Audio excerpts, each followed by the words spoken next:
مخلوق اپنے اعتبار سے ولایت کے ایک نظام کو اس درجے پر یہ سمجھ جاتے ہیں کہ کہیں پر تو عام دینداروں کو وہ ولی سمجھ لیتے ہیں اور متقی لوگوں کو وہ ولی سمجھ لیتے ہیں اور دینداروں کو وہ ولی سمجھ لیتے ہیں، پرہیزگاروں کو ولی سمجھ لیتے ہیں۔ نہیں، یہ طبقات ہے، اللہ تبارک و تعالیٰ کے نیک بندوں کے صالحین کے طبقات ہے۔ لیکن لفظ ولایت، جس ولایت کا تعارف اللہ تبارک و تعالیٰ نے قرآن مجید کے اندر بڑے خاص انداز میں فرمایا کہ وہ میرے خاص بندے ہیں کہ ان کو ظاہر اور ان کو بیان کرنے سے پہلے ایمان والے بندوں کو بہت زیادہ انسٹرکشن کے ساتھ نے فرمایا کہ الا انا، خبردار بے شک، کہ ان اولیاء اکرام کے متعلق پہلے تو سیٹ رائٹ کر دیا گیا کہ تم ان کے ظاہر کو دیکھ کر ان کے باطن کو نہیں پہچان سکتے، اور باطن تک تمہاری نظر، تمہاری ظاہری نظر جائے تو ممکن ہی نہیں ہے۔ اس لیے ان کا خاص معاملہ وہ ہمارے ساتھ میں ہوتا ہے۔ اولیاء اصل میں اپنے زندگی کے مقاصد کے اندر میں بندوں کی رعایت کرنے والے نہیں ہوتے، بلکہ وہ صرف رعایت رب اور رسول کی کرتے اور اپنے مقصد ولایت کی کرتے ہیں۔ ان کے سامنے تو صرف کہ جن کو اللہ تبارک و تعالیٰ اپنی دوستی کے لیے منتخب فرما لیتا ہے، پہلی بات تو یہ ہے کہ وہ دنیا میں کسی اور کے دوست نہیں ہوتے۔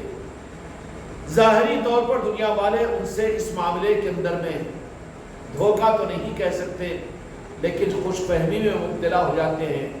لیکن وہ اپنی حقیقت کا اظہار بھی کر دیتے ہیں کہ اولیاء کو دیکھ کر بھی لوگ کہتے ہیں کہ ہمارے اچھے دوست ہیں، ماشاءاللہ یہ ہمارے رشتہ دار ہیں، اور یہ ماشاءاللہ ہمارے یہ ہے، اور یہ ان کے ساتھ میں اٹھتے بیٹھتے ہیں، چلتے پھرتے ہیں۔ یہ دیکھ کر ان کا رخ لوگوں کو یہ اشتباہ ہو جاتا ہے کہ نہیں یہ ہمارے ہیں۔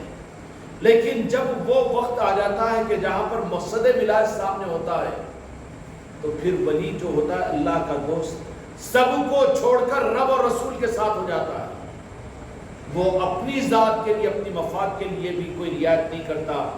بلکہ ایک لفظ اس کو اگر سمجھنا ہو تو یوں سمجھ لیجئے کہ معصوم بچہ ہے اور ماں کے ساتھ میں محبت کرنے والا ہے، فطری چیز ہے۔ وہ بہت سی عورتیں اور بہت سے رشتہ دار اس بچے کو لبھا رہے ہیں، کبھی ان کی گود میں، کبھی ان کی گود میں، کبھی ان کی گود میں، لیکن وہ ہر ایک کے پاس میں جا رہا ہے اور دیکھ کر لوگ لینے والے خوش بھی ہو رہے ہیں۔ لیکن اسی اثناء کے اندر میں جب اس کو اس کی سگی ماں اگر نظر آ کر میرے منع اگر کہہ دے تو ایک لخت وہ سب کو بھول کر سگی ماں کے پاس چلا جائے گا۔ اولیاء اکرام کا معاملہ کہ وہ اذن مصطفیٰ منشا خدا کے قاتل اور صورت اولیاء کی صورت سے وہ مقصد ولایت میں اگر وہ منشا ہوتا ہے مخلوق کے ساتھ میں رعایت، اور مخلوق کے لیے جتنا رعایت کا معیار ہے اس اعتبار سے ان کو نبھاتے ہیں اور دنیا والوں کے ساتھ رہتے ہیں اور دنیا والوں کو ساتھ رکھتے ہیں، بیوی بچوں کے ہوں، کے خاندان کے ہونے دیجئے، یا چاہے مریدین و متوسلین کے ہونے دیجئے، یا عام مسلمانوں کے ہونے دیجئے، یا پھر عام انسانوں کے ہونے دیجئے، لیکن جہاں پر اس کے بالمقابل میں مقابلہ اگر پڑ جائے اپنی خواہش، اپنی چاہت کا، تو پھر اولیاء اپنی چاہت کو ایک لخت میں اس سے دور ہو کر رب اور رسول کی طرف چلے جاتے ہیں، پھر دیکھنے سے بھی وہاں پر وہ نہیں ملتے، اور وہ بالکل ایسے کہ انجانے ہو جاتے ہیں۔ ایسا محسوس ہوتا ہے کہ وہ تو پہچانتے ہی نہیں ہیں کسی کو، نہ وہ آل اولاد کو پہچانتے ہیں، نہ خاندان اور رشتہ داروں کو پہچانتے ہیں، نہ رشتہ داروں کو پہچانتے ہیں، نہ دوست احباب کو پہچانتے ہیں۔ پہچانتے اس لیے کہ منشا ہے، رعایت اس لیے کرتے ہیں تاکہ وہ منشا ہے رب کی طرف سے ان کو اس بات کی ڈیوٹی اور پابند کیا جاتا ہے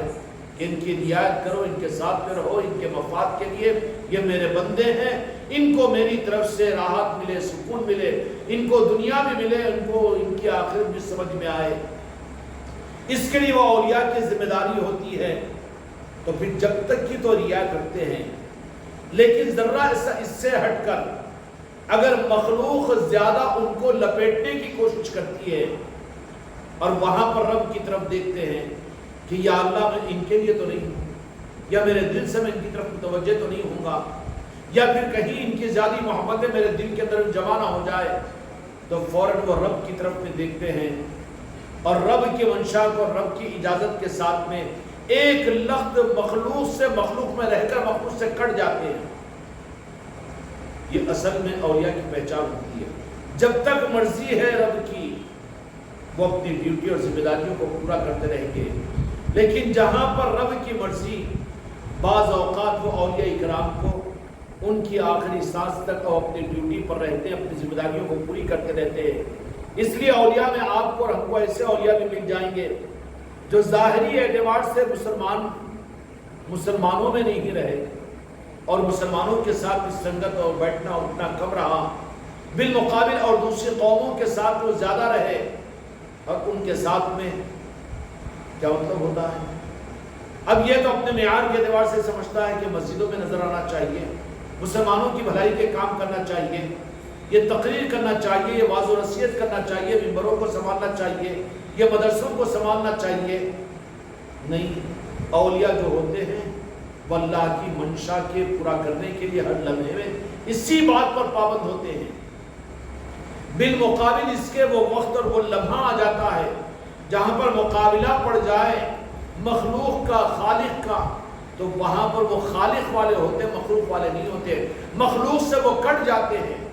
ایک لفظ میں ادھر سے اپنے رشتے کو ختم کر لیتے ہیں. یا اللہ میں کسی کو نہیں پہچانتا، مجھے تو تیرا تجھ سے مطلب ہے اور میں تو تیرا ہوں اور مجھے تو تیرے اور تیرے محبوب سے مطلب ہے. وہ پھر کسی اور کے نہیں ہوتے. وہاں پر ظاہری طور پر انسانوں کو یہ اشتباہ ہو جاتا ہے کہ ان کے ساتھ رہنے کی وجہ سے سمجھتے ہیں کہ تو ہمارے ہیں، اور پھر اور زیادہ ان کی سادگی اور ان کے کمالات کی وجہ سے تو عام بے عقیدے لوگ سمجھنا شروع کر دیتے کہ تم وہ بھی تو اولیاء ہمارے جیسے ہی ہے. یہ ان کو دھوکہ لگ جاتا ہے. اس کی وجہ یہ اصل رمز کے نہ سمجھنے کی وجہ سے، اس لیے کہ اولیاء مخلوق کے رعایت کرنے والے نہیں ہوتے، بلکہ وہ ہر سیکنڈ کے 1000ویں حصے میں رب کی منشا کو پورا کرنے والے ہوتے ہیں. اگر رب کی منشا ہے کہ پوری زندگی برادران وطن کے اندر میں گزارے، ان کے مندروں میں گزارے، ان کے ساتھ میں گزارے، کوئی ٹینشن نہیں ہوتا ان کو. وہ یہ نہیں کہتے کہ ذرا مسلمان کیا کہیں گے، ذرا مجھے موقع دے دو، میں وہاں سے نکل کر آ کر مسجدوں میں بھی رہوں، وہ بھی کروں. نہیں، ان کو تو مطلب رب کی مرضی سے ہوتا ہے. اللہ تبارک و تعالیٰ کی منشا کو وہ پوچھتے رہتے ہیں اور اللہ تبارک و تعالیٰ اپنا حکم اولیاء اکرام کو دیتا رہتا ہے. اس لیے اولیاء اکرام کے زندگی کے رخ عجیب الگ الگ ہوتے ہیں. اور یہ سب کچھ کیا ہوتا ہے کہ اولیاء وہ نہیں ہوتے جو اپنی خواہش کی بنیاد پر کوئی کام کرے. خواہشات کو تو چاہتوں کو اور اپنے نفس کو اور اپنے اندر کی تمناؤں کو، اپنی چتا کو آگ لگانے کے بعد میں ولایت کا مقام ان کو ملتا ہے. جب مقام ولایت پر پہنچ جاتے ہیں تو وہاں پر ان کی اپنی کوئی چاہت، ان کی اپنی کوئی خواہش اور ان کی اپنی کوئی پسند نہیں ہوتی. یہ سب کچھ چھوڑ کر اب وہ رب والے بن جاتے ہیں، رسول والے بن جاتے ہیں. اور ان کے زندگی کا رنگ اور ان کے زندگی کا ڈھنگ صرف یہی ثابت کرتا ہے کہ وہ مخلوق میں رہتے ہیں، لیکن مخلوق محسوس کر لیتی ہے کہ مخلوق میں رہ کر مخلوق سے انہیں کوئی واسطہ نہیں ہے. حتیٰ کہ اللہ تبارک و تعالیٰ ان کو ایسی خصوصیت عطا فرما دیتے ہیں کہ دھوکہ کھانے والے انسان دھوکہ کھا لیتے ہیں. اس لیے بعض بزرگوں کے واقعات آپ نے سنا بھی ہوگا کہ پانی پت کے علاقے کے اندر میں جب دریا جمنا زیادہ بہہ رہی تھی تو ایک آدمی اس کنارے پر آیا اور آ کر وہاں بڑی پریشانی کے اندر میں گھومتا رہا کہ میں کسی طریقے سے، کوئی ناؤ نہیں ہے، دریا ہے کہ ٹھاٹے مارتا ہوا بہہ رہا ہے، جانے کا کوئی راستہ نہیں. لوگوں نے کہا کہ کیا بات ہے؟ تو کہا کہ میرے مقدمے کی تاریخ ہے ورنہ مجھے پھانسی ہو جائے گی، پہنچنا ضروری ہے. کوئی ناؤ اور کوئی بوئی اور کوئی معاون اور کوئی مدد کرنے والا میرا نہیں ہے، لیکن پہنچنا میرے لیے میری زندگی اور موت کا مسئلہ ہے. اس مسئلے میں کوئی راستہ اور حل کرنا چاہتا ہوں. تو جو لوگ واقف نے کہا کہ دیکھو فلاں مقام کے اوپر ایک جھوپڑی نظر آ رہی ہے، وہاں پر کچھ بچے کھیلتے ہوئے بھی نظر آ رہے ہیں، اور ایک جھوپڑی ہے وہاں پر جاؤ اور وہاں پر جا کر ایک بزرگ ہوں گے، بوڑھے آدمی ہوں گے، ان سے کہہ دو کہ مجھے جمنا کے اس پار جانا ہے، میرا انتظام کیجیے. تو مرتا کیا نہیں کرتا، بڑی امید کے ساتھ یہاں پہنچا، جا کر منت و سماجت کہ کون؟ ہاں میں ملنے کے لیے آیا ہوں، بڑے پریشان حال ہوں. اتفاق سے بیگم کہ کن سے ملنے کے لیے آیا؟ تو میں اللہ والے سے ملنے کے لیے آیا. اللہ والے سے ملنے کے آیا، کائے کے لیے آیا؟ تو بولے کہ کوئی راستہ نہیں ہے، مجھے یہ دریا کو پار کرنا ہے۔ تو قہقہ ماری اس عورت نے اور یہ کہا کہ اللہ والے سے ملنے کے لیے آئے اور وہ تم کو دریا پار کروائے گا؟ کیا ملتے ملو، تو کو جا کے بیٹھے ہوئے ہیں۔ وہ آدمی آیا اور کہا کہ ارے بیوی تو یہ تعارف کرا رہی ہے، اور جا کے کیوں بھائی کیا پریشان کیوں ہے؟ تو بولے کہ ایسا ایسا مسئلہ ہے۔ مسئلہ تو رکھ دیا، تو کہا کہ ٹھیک ہے، جا کر دریا کے کنارے کھڑے ہو کر کہنا کہ اس شخص نے تیرے پاس بھیجا ہے اس کنارے پر پہنچانے کے لیے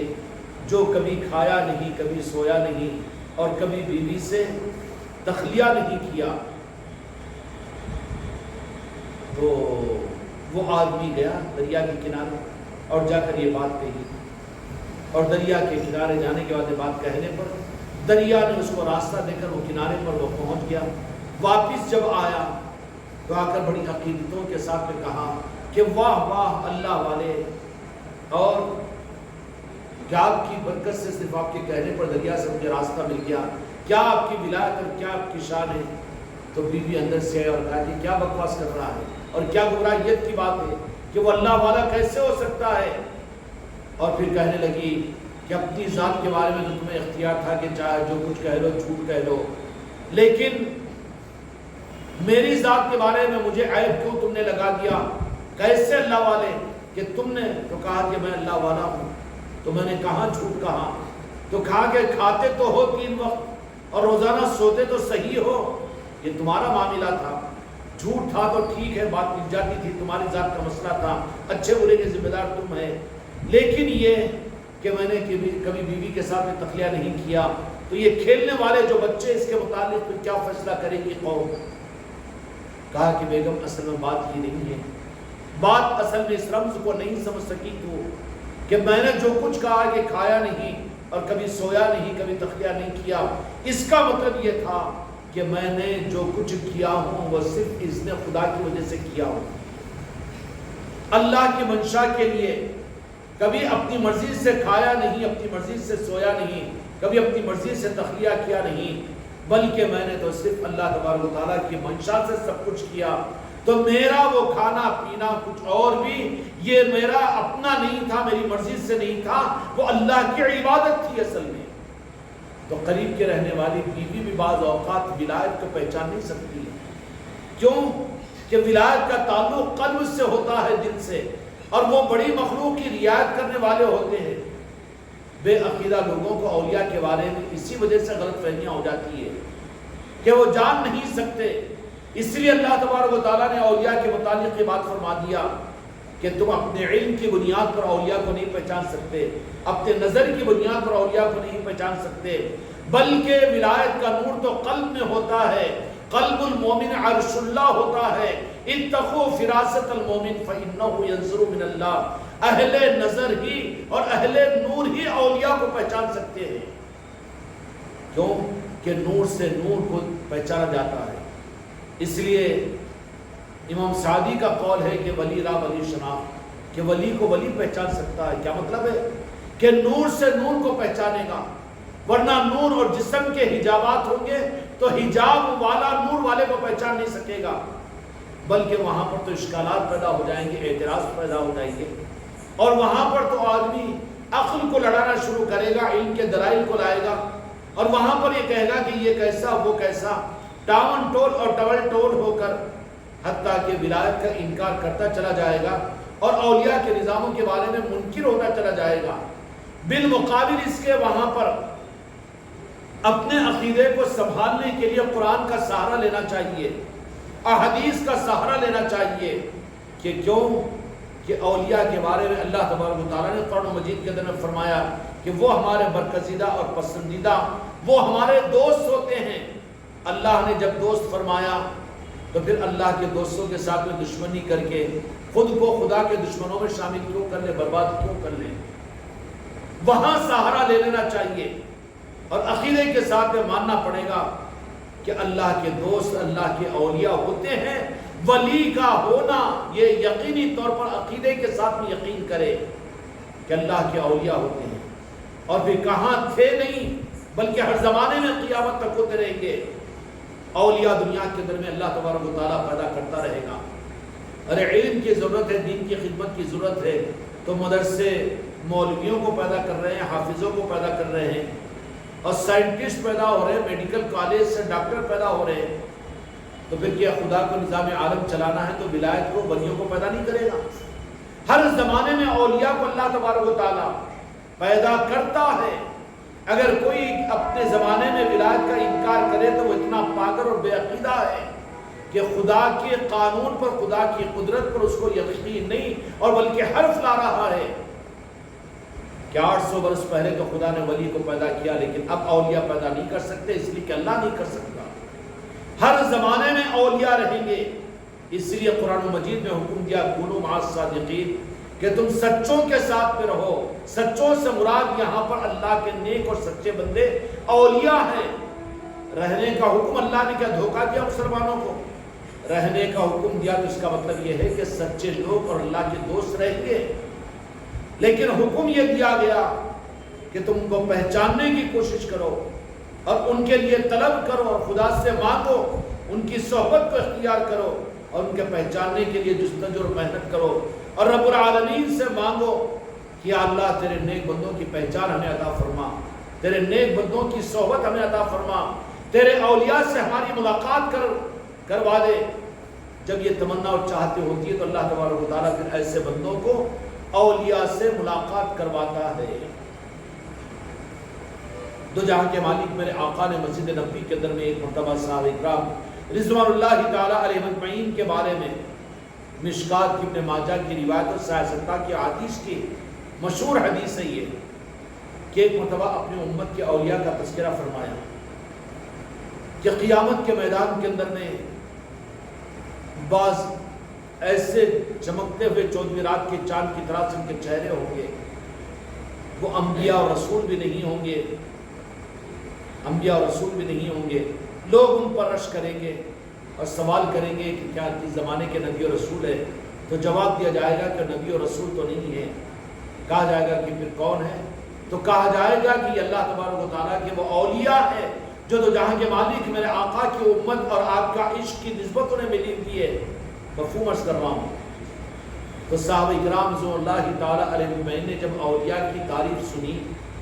حدیث میں آتا ہے کہ ایک صحابی گھٹنے کے بل پر کھڑے ہوئے مجلس میں اور کہا کہ یا رسول اللہ ان لوگوں کی تفصیل بیان فرما دیجئے تاکہ ہم ان کو ان کی تفصیل سے آگاہ ہو سکے اور ہم پہچان سکے کہ وہ آپ کی امت کے نیک اولیاء کون ہوں گے۔ تو کیا پتا چلا کہ قرآن میں اولیاء کا تذکرہ احادیث کے اندر میں ہے، تو پھر اس کی تمنا کہ ہماری اولیاء سے ملاقات ہو اور اولیاء سے ہم ملاقات کر سکیں، اللہ تبارک و تعالیٰ سے عقیدے کے اعتبار سے دعا کرنا چاہیے۔ لیکن بدنصیبی یہ ہے کہ ولی سے ملاقات، مولوی سے ملاقات کی تو تمنا کرتا ہے، کسی کی دعا قبول ہوتی ہے تو اپنے مفاد اور غرض کے لیے کوسوں میل کا سفر کر کے دعا کروانے کے لیے تو کہیں چلا جاتا ہے۔ کوئی حاجی اور نمازی سے ملاقات اچھی بات ہے، ملنا چاہیے، لیکن امت کے اندر سے اولیاء کی ملاقات کی تمنا ختم ہو چکی ہے، ختم کروا دیا گیا، جس کی وجہ سے اصل اولیاء امت کو مل نہیں رہے ہیں۔ اب دیکھا کہ اصل اولیاء ان کو تو مخلوق سے کوئی غرض نہیں ہوتی، وہ تو اپنے آپ کو چھپائیں گے، تو ڈھونگی اپنے آپ کو ان اولیاء کا روپ ڈھال کر لوگوں کو دھوکہ دے کر دنیا کمانے کے خاطر اپنے آپ کو ولی ولی ولی ولی کہنا شروع کر دیں گے۔ چمتکاروں کو، نظر بند کے کھیلوں کو، یا عملیات کو، یا موکلوں کے نظام کو، یا دفینوں کے نظام کو، یا شہرت پسندی کو، اب وہ روپ اوڑھ کر اصل اولیاء کا ڈھونگ رچا کر اب اپنی ولایت کی دکان کے چلانے کے چکر میں ہے۔ بالمقابل اس کے جو اصل لوگ ہوتے ہیں ان کو مخلوق سے کوئی مطلب نہیں ہوتا، وہ کبھی اولیاء چاہتے ہی نہیں ہیں کہ ان کا اصلی تعارف مخلوق کے سامنے ہو جائے۔ وہ ولی ولی ہوتا ہی نہیں ہے جو اپنی خواہش کی بنیاد پر اپنے ولایت کا اعلان کرنا چاہے۔ وہ تو اللہ تبارک و تعالیٰ کا نظام ہوتا ہے مخلوق کو ان کے غضب سے بچانے، ان کی ناقدری سے بچانے کے لیے حکم دیتا ہے وہ اپنے نیک بندوں کو، اولیاء کو، تو پھر وہ اولیاء خود حکم خدا منشا مصطفیٰ اور اذن مولا علی کی بنیاد پر بعض اولیاء نے اپنی ولایت کا اعلان اپنی زبانوں سے فرمایا۔ چنانچہ سرکار تاج الاولیاء رحمۃ الرضوان کے بارے میں یہ بات ملتی ہے۔ اسی طریقے سے اور بزرگوں کے بعض بزرگوں کے بارے میں بھی کہ لوگوں سے انہوں نے کہا کہ بتاؤ جی معین الدین کون ہے؟ کہا کہ سرکار معین الدین تو آپ کی ہے۔ ہاں ہم ہی معین الدین ہیں۔ غوث العظم کون ہے؟ لوگوں نے کہا کہ سرکار غوث العظم تو آپ کی ہے۔ تو کہا کہ ہاں ہم غوث العظم ہی ہیں۔ اس کا مطلب کیا؟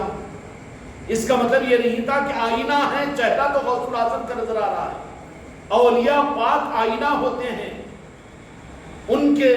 آئینے کے اندر میں لوگوں کو جو چیز نظر آتی ہے اب وہ دیکھ کر وہ کہیں کہ غوث العظم ہے یا غنی نواز ہے یا فلاں ہے، اور وہ اگر انکار کر دے تو لوگوں کو تو ان بزرگوں کے بارے میں بھی دھوکہ ہو جائے گا، ہے نہیں مگر کیوں کہہ رہے ہیں لوگ۔ اس سے بچانے کے لیے وہ جو اولیاء ہوتے ہیں ساد اور آنچ اور آبرو بچانے کے خاطر وہ اپنی ذات پر اس منشا کے لیے اپنے آپ کو کہہ دیتے کہ ہاں ہم ہی جی اللہ کے ولی ہیں، ہم ہی معین الدین ہیں، ہم ہی غوث العظم ہیں۔ اسی طریقے سے بزرگوں کے زندگیوں میں اس سے جو باتیں ملتی ہے کہ جہاں پر مشہور ہے سرکار جنید بغدادی رضی اللہ عنہ کے بارے میں کہ ایک سمندری راستے سے جا رہے تھے، ایک دریا کو پار کرنا تھا، تو مریدین نے کہا کہ سرکار اب تو کوئی راستہ نہیں، کیسے کر؟ تو یہ کیا فکر کی بات ہے؟ تم یا جنید یا جنید یا جنید کہنا شروع کرو اور میں آگے رہتا ہوں، یا جنید کی تم تسبیح پڑھتے ہوئے میرے پیچھے چلتے چلو۔ سب پہنچ گئے تو ایک آدمی آگے بڑھ کر، اس لیے ان نظاموں کے اندر میں اعتماد کے بجائے اگر ہوشیاری اگر پر اٹھا کر دیکھنے کی کوشش کرے تو اس کی منزل کھوٹی ہو جاتی ہے۔ وہاں پر تو جو آنکھ بند کر کے پیچھے چلے ان کے لیے منزلیں کھوٹی نہیں ہوتی، ذمہ داری اس پیر کے اوپر ہوتی ہے، لیکن جس کی فطرتی بن جائے کہ کمیوں کو دیکھنا، اٹھا کر جھانکنا، تو پھر وہی مرید خطرے میں آتا ہے اور پھر ان کو ایسے نظاموں سے دور کر دیا جاتا ہے۔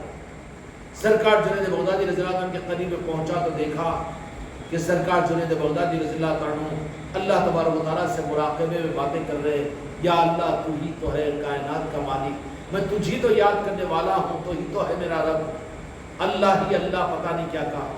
تو اس نے کہا کہ سرکار جنید بغدادی رضی اللہ عنہ تو اللہ اللہ کہہ رہے ہیں، اللہ کو یاد کر رہے ہیں، اور ہم کو لگا دیا اپنے نام کے جتنے پر۔ یہ خیال کا آنا تھا کہ مرید سمندر میں غرق ہونے لگا۔ لوگوں نے کہا، پیر بھائیوں نے کہا کہ سرکار یہ تو ہلاک ہو رہا ہے اور یہ تہ میں جا کر بیٹھ رہا ہے، غرق ہو رہا ہے۔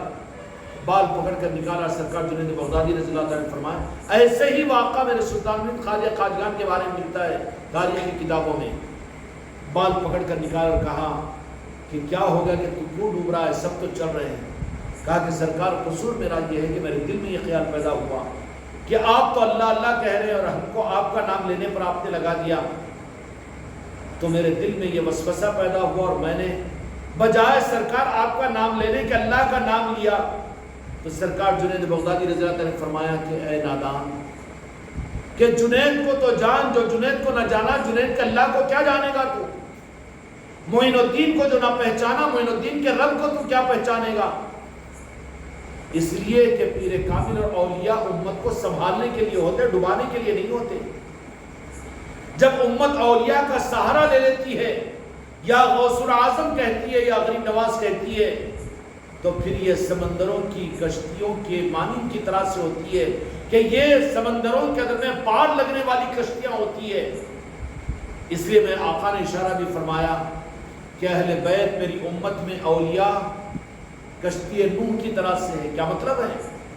کہ سمندروں میں ڈوبتے نہیں ہیں کشتیوں میں بیٹھنے والے، بلکہ کنارے سے کنارے کو پار لگ جاتے ہیں۔ اسی طریقے سے امت اولیاء کا سہارا لے گی اور اولیاء کے نظاموں کی کشتیوں میں سوار ہو جائے گی، تو پھر اس کی وجہ سے امت کو دین کا کنارہ ملے گا، اللہ کی رضا کا کنارہ ملے گا، یہ خدا کی محبوبیت کے مقام پر پہنچے گی۔ اور جو اس سہارے کو نظر انداز کر دے اور اس کشتی کو نظر انداز کر کے اپنے ذاتی کمالات کو وہاں پر الاپنا شروع کریں، وہ ایسا ہے جیسے بیچ سمندر کے اندر میں کشتی میں سے کود کر پانی میں تیرنے کی کوشش کر رہا ہے، وہ ڈوب جائے گا، سمندر اس کو تہہ میں پہنچا دے گا، پھر وہ مچھلیوں کی غذا، جانوروں کی غذا بن جائے گا۔ ایسے ہی اولیاء کا نظام ہوتا ہے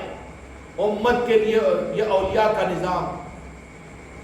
جو اندھے ہیں وہ کہتے ہیں کہ بدعت کا نظام ہے، یہ شرک کا نظام ہے، گمراہیت کا نظام ہے، اللہ تعالیٰ ان سب کلمہ پڑھنے والوں کو بھی ہدایت اصلی عطا فرمائیں۔ اولیاء کا نظام، پیری مریدی کا نظام، خانقاہوں کا نظام، یا پھر اولیاء کا نظام ولایت امت کے لیے کنارے پر پہنچانے کے لیے کشتی کے مانند ہوتا ہے۔ جو کشتی میں سوار ہو گیا، کشتی میں سوار ہو گیا تو کنارے پر پہنچ جائے گا، اور جو خطرے میں محسوس کرے، نتیجے کے اعتبار سے کنارے پر کھڑے ہو کر اگر کوئی کرتا رہے، ارے یہ کشتی جا رہی ہے کہ ساحل میں پہنچے گی کہ بیچ میں ڈبا دے گی، شک میں ڈالنے والے ڈالیں گے۔ لیکن جو ہمت کے ساتھ میں کشتی پر سوار ہو، سوچنے والا کنارے پر کھڑے رہے تو مر جائے گا، لیکن وہ کنارے پر نہیں پہنچ سکے گا۔ لیکن جو اللہ پر اعتماد کے ساتھ میں کشتی میں سوار ہو، سمندر بھی اس کو راستہ دے دیتا ہے کہ نہیں دیتا، اور وہی کنارے پر پہنچ جاتے ہیں۔ ایسے ہی دو جہاں کے مالک میرے آقا نے رب العالمین نے اپنے محبوب کی امت کو سنبھالنے کے لیے ولایت کی کشتی کا نظام امت کو عطا فرمایا، اور وہ ولایت کی کشتی کا نظام جس کے ملا مولا علی کی ذات ہے، غوث العظم و غریب نواز کی ذات ہے، اس کشتیوں کے محافظین ایسے بڑے بڑے لوگ ہیں، پھر وہ کشتی کو خطرہ نہیں، مسلک و جماعتوں کو خطرہ ہے، اور نظاموں کے لیے خطرہ ہے کہ شاید کہ وہ سمندر میں لے جا کر ڈبا دے۔ لیکن یہ کشتی کہ جو اہل بیت اور آل رسول کی محبتوں والا نظام ہے، اس میں خطرہ نہیں۔ اگر اعتماد اور یقین اللہ کی بات پر بھروسہ کرتے ہوئے، سوچے بغیر، کل کو سوچوں گا نہیں، اب کو نہیں، اس وقت جو سوار ہو جائے کشتی کے اندر میں، اس کا سفر شروع ہوگا اور وہ منزل پر پہنچ جائے گا۔ سوچتے رہے گا، عمر اس کی گزر جائے گی، دھوکہ دینے والے اس کو آگے بڑھنے سے بچا کر اب اس کو تو اس کی منزل کو کھوٹی کر دیں گے، نا امید ہو کر وہیں پر اس کی زندگی برباد ہو جائے گی ساحل کے کنارے پر۔ اسی طریقے سے اہل بیت کا اور اولیاء کا نظام ہے، ایک نظام امت کو دے دیا گیا سہارے کی صورت میں۔ نئے مسلک اور جماعتوں کی کوئی ضرورت اور حاجت نہیں ہے، علی والی کشتی کی ضرورت ہے، اور اہل بیت والی کشتی کی ضرورت ہے، اور غوث و خواجہ والی کشتی کی ضرورت ہے۔ ان کا نظام ہے، اس نظام کی کشتی میں اگر سوار ہو جاؤ تو پھر خطرات سے بچ کر اپنی منزل پر پہنچ جائیں گے۔ اور تاریخ اس بات کے اوپر شاہد ہے کہ جو اس کشتی میں سوار ہوئے وہی منزل پر پہنچے ہیں، اور انہی کو اللہ تبارک و تعالیٰ نے اپنی محبوبیت کا اعلیٰ مقام عطا کیا ہے، کامیابی کی منزل پر پہنچے ہیں۔ بالمقابل اس کشتی سے جنہوں نے بے اعتمادی کا معاملہ کیا، شک کا معاملہ کیا، تو رب تو کہے گا کہ اولیاء تو میرے دوست نے، قرآن میں نے حکم دیا تھا۔ دو جہاں کے مالک میرے آقا تو ارشاد فرما دیں گے کہ تم میرے امتی تھے تو کیا مجھ پر اعتماد نہیں تھا؟ میں نے حضرت اویس قرنی رضی اللہ عنہ کے ذریعے سے تمہیں ولایت کا نظام اور کشتی سمجھا دی تھی، لیکن تم نے میرے بات پر بھی اعتماد نہیں کیا۔ اولیاء کے نظام پر اعتماد کا بات کا نہ کرنا، اور عقیدے کا اولیاء کے نظام پر نہ رکھنا، یہ قرآن کا بھی انکار ہے، یہ حدیث کا بھی انکار ہے، اور ایسے ہی بے عقیدہ لوگوں کی منزل کھوٹی ہوتی ہے، آخر وہ جماعت اور مسلکوں اور ٹکڑیوں کے حوالے ہو کر وہ اپنی آخرت کو برباد کر لیتے ہیں۔ 100-150 سال کے بعد میں کہاں ہے جماعت، کہاں ہے مسلک، کچھ بھی نہیں، دور دور تک نظر نہیں آتا۔ لیکن وہی آل علی اور اولاد علی کا نظام اور اولیاء کا نظام ازل سے تھا اور ابد تک رہے گا۔ دو جہاں کے مالک میرے آقا نے فرما دیا کہ میری اہل بیت قرآن کے ساتھ میں رہے گی، اور پھر حوض کوثر پر آ کر یہ قرآن اور اہل بیت دونوں مجھ سے مل لیں گے۔ یہ وہ کشتی ہے جو کنارے پر پہنچے گی اور پہنچائے گی۔ امت کے لیے اس کے علاوہ اور کوئی سہارا نہیں ہے کہ امت کا ایک ایک فرد اس کشتی میں سوار ہو جائے، اولیاء کی محبت اور اولیاء کے نظام والی کشتی کے اندر میں۔ یہ حفاظت کی ضمانت ہے، اور یہی محافظت کے ساتھ میں حفاظت کے ساتھ منزل پر پہنچنے کا واحد راستہ ہے۔ اگر اس کو چھوڑ کر سمندر کے اندر میں بعض اوقات ٹیلے بھی نظر آتے ہیں نا ٹیلے، ارے بھائی کتنا ہے بس 1 کلومیٹر ذرا تیرتے ہوئے جاؤ تو وہاں پر ٹیلا نظر آ رہا ہے، شاید وہ بھی کشتی ہوگی، وہ بھی ساحل ہوگا اور وہ بھی منزل ہوگی، دکھ رہا ہے 1 کلومیٹر یا چند قدم کے فاصلے پر ٹیلا ہے، وہاں گھاس وغیرہ ہے، درخت وغیرہ ہے۔ اگر یہ کشتی کا سہارا چھوڑ کر، کشتی کو نظر انداز کر کے جب مارا سمندر کے اندر میں، تیرتا ہوا گیا، لیکن کیا ہوگا؟ وہاں پہنچے گا یا لہریں اس کو کہاں پہنچا دے گی پتہ ہی نہیں۔ مسلکوں اور جماعتوں کی ضرورت نہیں ہے امت کو، تو جہاں کے مالک میرے آقا نے امت کو مسلکوں جماعتوں کے حوالے نہیں کیا، بلکہ اہل بیت کی کشتی عطا فرما دی، آل رسول کی محبتوں کی کشتی اور نظام ولایت عطا فرمایا امت کو۔ اگر نظام ولایت کی کشتی کے اندر میں سوار ہونا ہو تو نئے مسلکوں کی، نئے جماعتوں کی کیا ضرورت ہے؟ کیوں کہ تمہارے لیے وہ اولیاء کے نظام ولایت کی کشتی تو تمہاری عمر اگر 100 سال کی 50 سال کی ہو تو اس سے پہلے تو اولیاء کی کشتیاں تیار ہے۔ راجن شاہ ولی کی کشتی ہے کہ نہیں ہے؟ تاج الاولیاء کی کشتی ہے کہ نہیں؟ صابر پاک کی کشتی ہے کہ نہیں؟ غریب نواز کی کشتی ہے کہ نہیں؟ غوث العظم کی کشتی کا نظام ہے کہ نہیں ہے؟ بن جاؤ قادری، بن جاؤ چشتی، بن جاؤ صابری، بن جاؤ تاجی اور بن جاؤ سلسلوں کے کشتی کے اندر میں سوار ہو جاؤ تو پھر تم کو نجات کی ضمانت مل جائے گی، دل مطمئن ہو جائے گا۔ ورنہ دیکھ لینا کہ جو کشتی پر سوار نہیں ہوتے، جو نئی نئی جماعت اور مسلکوں کے اندر میں رہتے ہیں، وہ خود اپنے دین سے غیر مطمئن ہوتے۔ صحیح ہے کہ غلط ہے؟ گڈا گما گڈا گما گڈا گما گڈا، یہی ہوگا نا؟ کیا آئے گی، کیا آئے گی، کیسا کی کیا آئے گی؟ انہوں سے کی، انہوں سے کی، انہوں سے کی، انہیں سے کی، وہ غلط کی، یہ غلط کی، اسی نے اس کی شک والی زندگی کے اندر میں یہ اپنی موت کے اوپر بھی شک میں اس دنیا سے چلا جاتا ہے۔ بالمقابل اس کے اگر واقعتاً جو کشتی ہے، کشتی کا نظام ہے، قرآن و حدیث کے مطابق میں جس کی تصدیق کی گئی ہے، اہل بیت کی محبت بھی ہو، اولیاء کی محبت بھی ہو اور ان کے نظام بھی ہو اور دنیا سے بے پرواہی ان کے پاس میں ہو اور اللہ اس کے رسول کی محبتوں کے نظام ان کے پاس میں ہو، تو ذرا کشتی میں سوار ہوتے وقت میں اتنا تو دیکھ لینا کہ واقعی کشتی ہے کہ نہیں، یا کشتی کاغذ کی تو نہیں ہے۔ دھوکہ دینے والے کاغذ کی کشتی ملا کر سامنے رکھ دیں گے، پلاسٹک کی کشتیاں بھی، لیکن وہاں پر دیکھ لینا کہ نہیں، ذرا اس کی تحقیق کر لینا کہ کشتی کو یہ کنارے سے وہ کنارے تک کا راستہ بھی معلوم ہے کہ نہیں ہے، کہ یہ اپنی پیری مریدی میں اپنے مریدوں کو اندھا کر کے اپنی ذات کے اوپر روکا ہوا رکھا تو ہوا نہیں ہے، بلکہ یہ اپنے مریدین کو تمام اولیاء کی محبتیں، ان کی نسبتوں کی محفلیں اور مجلسیں، ان کی تعلیمات، غوث و خواجہ اور اسی کے ساتھ میں پنجتن پاک، آل علی اور اولاد علی اور مدینہ اور مدینے کی چوکھٹ، نارن پاک مصطفیٰ، تو سمجھ میں آ جائے گا کہ یہ پیر اس کنارے کو بھی جانتا ہے، اس کنارے سے بھی واقف ہے۔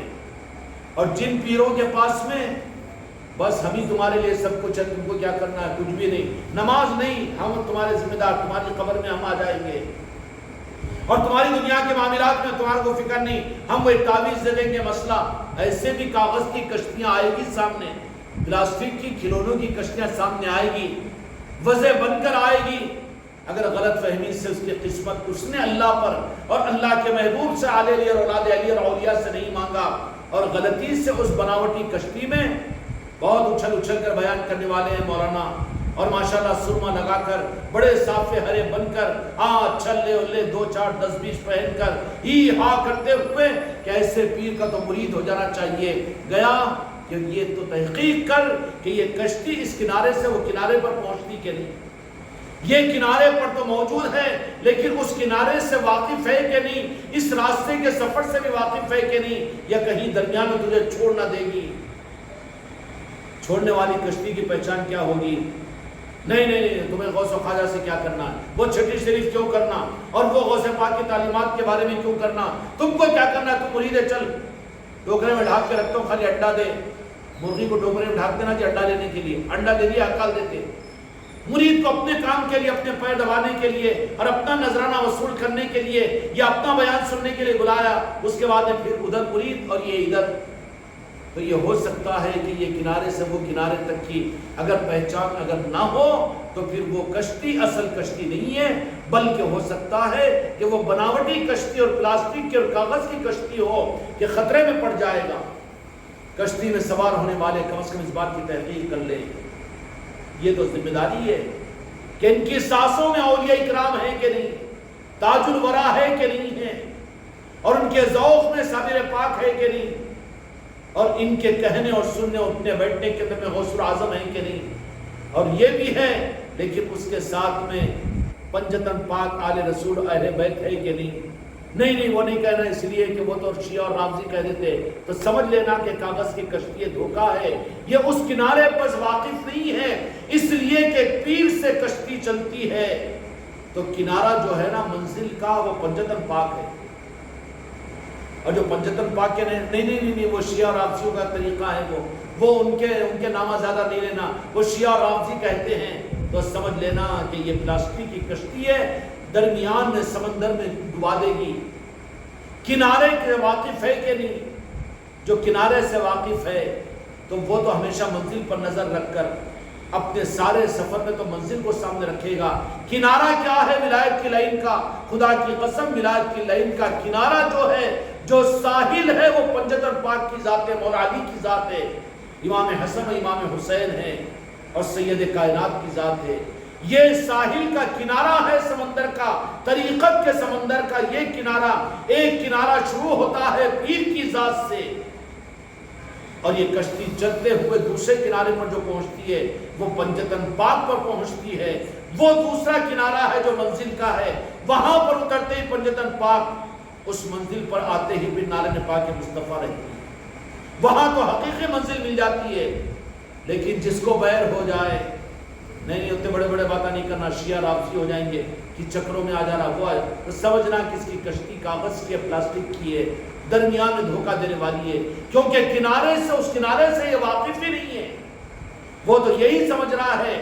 کہ کیا کرنا کہ گلے میں آلہ ڈال دیے اور پھر لوگوں کو مرید بنا دیے، ہاں یہ کر لو وہ کر لو وہ کر لو، پھر دنیا کے مسئلے، ہاں ٹھیک ہے یہ انتظام کر دو، وہ 10,000 وہ 20,000، یہ خانقاہ بنا رہا ہوں میں، وہ کر رہا ہوں، میری گدی سجا رہا ہوں، اتنے لاکھ روپے اتنے، بس دنیا بٹور رہا ہے۔ تو یہ پیر نہیں ہے، وہ کشتی تو کہہ رہا ہے لیکن یہ کاغذ کی اور پلاسٹک کی کشتی ہے، دوسرے کنارے سے واقف ہی نہیں ہے۔ اگر دوسرے کنارے سے واقف ہوگا تو پھر ہمیشہ اس کنارے سے نکلنے کے بعد میں یہ کنارہ یاد نہیں رکھائے گا، نہیں کرے گا، بلکہ اصل تو آخری کنارے پر اس کی نظر ہوگی کہ نہیں ہوگی؟ اصل کنارے پر۔ اور پھر طریقت کا پہلا کنارہ جو شروع ہوتا ہے وہ پیر کی ذات سے، یہ پیر اگر سچا ہوگا تو پھر اس کی پوری توجہ پنجتن پاک اور مولا علی اور آل علی اور اولاد علی ہوں گے، کیا ہوں گے؟ اور جہاں پر پنجتن پاک آل علی اور اولاد علی نہیں ہے، ان کی ذاتوں کے بارے میں، پنجتن پاک کے بارے میں لوگوں سے اور ملکوں سے خوف اور ڈر کی وجہ سے یہ اہل بیت اور آل رسول کا انکار کر رہا ہو، نہیں کہنا وہ شیعہ اور رافضیوں کا طریقہ ہے اور ان کا کوئی اہتمام بھی نہیں اور ان کی یادیں نہیں، ان کی تعلیمات نہیں، اور اہل بیت کے ائمہ طریقت کے وہ سارے نظام ان کے پاس میں نہیں، محرم کا اہتمام نہیں اور اسی طریقے سے یاد اہل بیت نہیں، تو سمجھنا کہ وہ دوسرے کنارے سے واقف نہیں ہے۔ اب درمیان میں کچھ وصول کر کے ہو سکتا ہے کہ تجھے سمندر میں ڈبا دے، بزن ہو جائے تو، اور وہیں پر تیری منزل کھوٹی ہو جائے۔ کشتی پر قدم رکھو تو شروع ہوتی ہے پیر کی ذات سے، اور اس کا دوسری منزل جو ہوتی ہے وہ پنجتن پاک کا کنارہ ہے، وہاں جو پہنچتا ہے یہ کشتی، اصل کشتی کی پہچان ہی یہ ہے کہ شروع اپنے پیر سے ہو تو دوسرا کنارہ پنجتن پاک اس کو مل جائے، اور پھر سنبھالنے والے، سہارا دینے والے، مختلف لہریں آئے گی، مختلف حالات آئے گی، لیکن سنبھالنے والا کون ہوگا؟ ناؤ سنبھالنے والا، کشتی کا نمبا چلانے والا ہی ہوگا، وہ چلائے گا، سنبھالے گا، غوث و خواجہ کی حفاظت میں یہ چلتا رہے گا،